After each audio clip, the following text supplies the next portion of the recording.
Critics are raving about Hulu's brand new 6-part music docuseries entitled McCartney 321.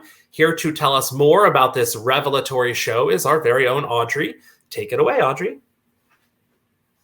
So David mentioned, I recently watched all of this series. It is 6-part docuseries where producer Rick Rubin interviews everyone's favorite Beatle, Paul McCartney, about his work with the Beatles. The two sit down and talk about Paul's unique approach to musical composition.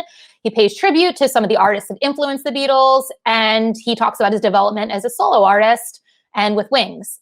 The unique series was shot over 2 days near McCartney's Hamptons home because he had some downtime during the pandemic.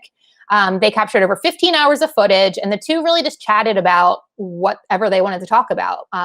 I think that I liked about it most is that there really wasn't much structure. It really was just like a music icon and a music fan just fanning out over the Beatles. And it was really, really neat that Rubin would change, like he would pull down a button or a lever and drown out all of the instruments except the bass. And then he would like zone in on the bass and say what are you doing there? Or like he would put up the drums and you would just hear songs that you've heard a million times in a different way. And it was just super interesting to me. You can tell he's obviously a huge fan of music and just the Beatles in general. So I thought it was interesting. And as you're seeing in these pictures, it's beautiful. It's all black and white. And it's just very like unique and creative. And who doesn't love Paul McCartney? He's just such a gem and a pleasure to watch on TV. So big fan. But after watching this, it started leading me to think about how much I love the Beatles and why. And I really narrowed it down to like nostalgia and like rituals. And when I was a kid, growing up, every weekend we would clean the house listening to the Beatles. And on our local radio station, like 102.9 MGK, they would play Breakfast with the Beatles. So we would clean the house and then have lunch and just listen to all these Beatles songs. And it's really like shaped my love of the Beatles. So that's really where it came from, I think. So I was wondering if anyone else wanted to share their kind of music rituals with us. Yeah, Audrey, definitely. Yeah. I think music rituals, really play a big part within, people's lives and how you associate with music. For me, when I was younger, my family during Christmas, when we would opening gifts, we'll play like Motown covers of Christmas songs. So that's like, the Temptations, Silent Night, the Jackson 5, Give a Little Love at Christmas. And it really just made me love the whole experience that much more. And that's like some of my fondest memories. Like I remember my dad who recorded everything on an old, tape recorder or, video recorder. And he would play the songs on like a record, like an old record player, and to give it like even more like nostalgic feeling. And it's just like warms my heart just every time I think about it. And it's definitely something that shaped my own, life and just my memories. So yeah, music rituals definitely play a big role. Liz, how about you?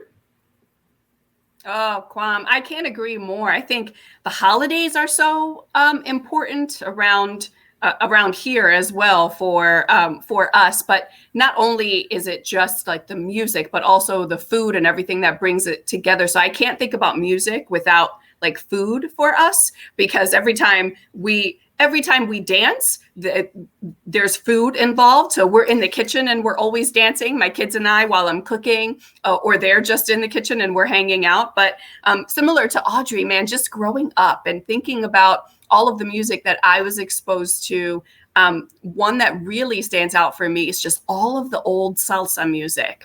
Right, we're talking about like the Hector Lavoe, the Oscar de Leon, a bunch of people that you may not necessarily know, but they all played such an important part in what is salsa music today. It originated in New York, which is really cool. But I mean, like just salsa music in general for us. And I still do it with my daughters. Like they can sing old salsa music that is like way before my time. It's now way before their time. And it helps us to keep the culture alive. So I love it. I love the way that old salsa music just makes me feel, for sure.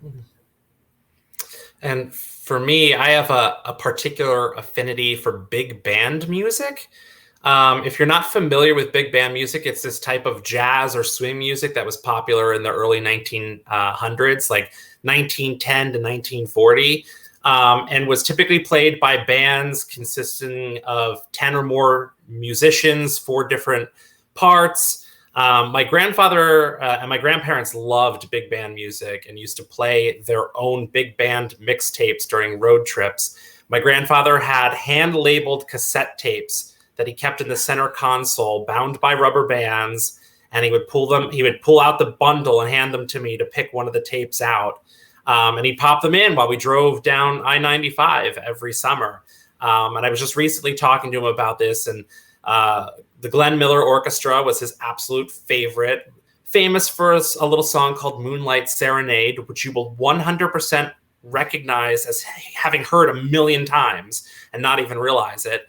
But he was telling me that when he was a kid, his parents moved him to a new bedroom on the 3rd floor of their big house, and he wanted to listen to big band music on the radio and would turn it on just lightly so that his mom wouldn't hear. But no matter how low he put it on, she would yell up the stairs for him to turn off the music and go to sleep.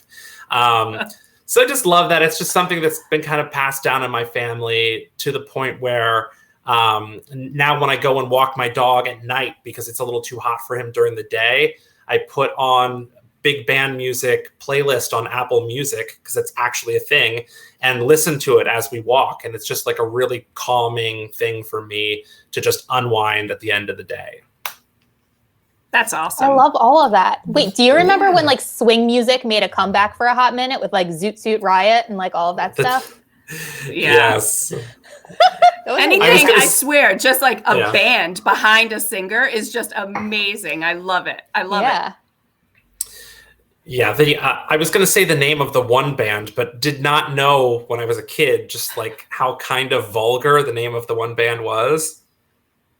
I'll message it to you after this. Oh, okay. The Cherry Something Daddies. Oh, yeah. Okay. I know that. Nope, I do not. No, that's right. You're not missing anything.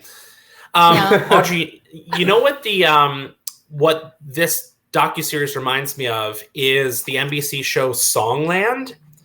And I don't know if any of you have watched. I do love Songland. And it's interesting for the same reason, where they have these 4 producers and this young singer-songwriter comes out and sings a song, and the 4 producers sit there and in real time make it better. Are just like, like, what if we just did a little beep bop bop bop bop right there, and like just give me a little more bass, or like just tweak these drums, or what if instead of like going here you went da, da, da, da, da, and you're like, oh my God, it's just like now it's a hit, and they just did things that you would never even think of. It's a different language. Like there's parts in the documentary where Paul is like, oh, at this point on Eleanor Rigby, I wanted like, do you hear that? And he would point out notes, and he's like, and I wanted it to sound like exactly what you just did. He's like, bam, bam, bam, bam, and he just can envision it in his mind. And then he just like got everyone together and said, you do this, you do this, you do this, like got a piccolo from like some orchestra and like made it work. And it really is just like speaking another language that I do not speak, but I like to listen to. But it's really amazing to watch for sure.